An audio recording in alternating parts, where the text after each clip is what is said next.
Yun, good morning mga boss. So andito tayo ngayon. Uli, kasama natin si Sir Ed. So ngayong araw na to ay dala-dala niya yung Baikonur, rooted. So yung kung naalala nyo dun sa una kong video is ay kumuha ako sa kanya ng mga cuttings. So ngayon, Baikonur pero hindi na cuttings, rooted na siya. So nagka-problema ako dun sa unang kinuha ko kay Sir Ed. So pakinggan natin kay Sir Ed kung bakit nagkaganon nangyari dun sa una kong kinuha. Yun, Sir. Oo. Ang ano kasi, pag cuttings ang tinatanim mo, gamble. Kasi pag cuttings, wala yan assurance kung magsusurvive or hindi. Usually, pag healthy ang cuttings, tutubo yan. Pero, minsan, nauhuling lumabas yung ugat. So, by the time na lumabas yung ugat, marami na yung dahon, hindi pinakayang supplyan ng ugat yung needs ng halaman kasi yung energy doon sa cuttings naubos na nung new shoots. Pangalawa, maaaring nagkamali ka doon sa sa soil medium, baka nasobrahan mo ng tubig, so nabulok yung ugat. And another thing is baka kung nagalaw siya, very sensitive kasi ang roots ng ubas. Pag nag-start na magtubo ang ugat, tapos nagalaw mo siya, nababali, diretso na yan. Bulok na.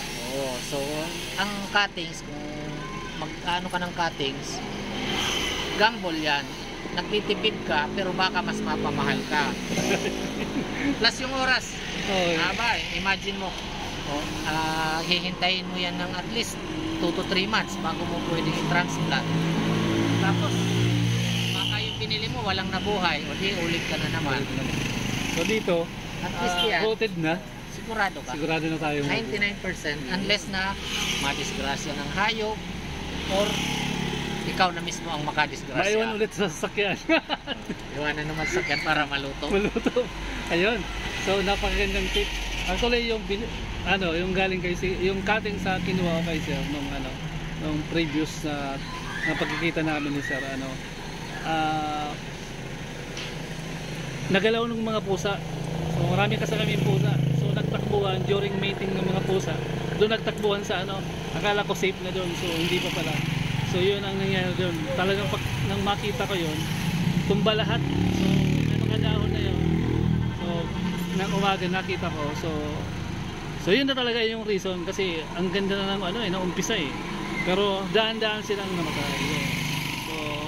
Di ba may tawag ka doon, Sir? Anong tawag doon? Dieback ang tawag. Yun, dieback. Yun ang term doon. Very common yan sa variety na na Baikonur ang dieback. Madali lang siyang alagaan pag buhay na, yung stable na itinanim mo, madali nang alagaan. Pero yung pagpapatubo ng cuttings, mahirap.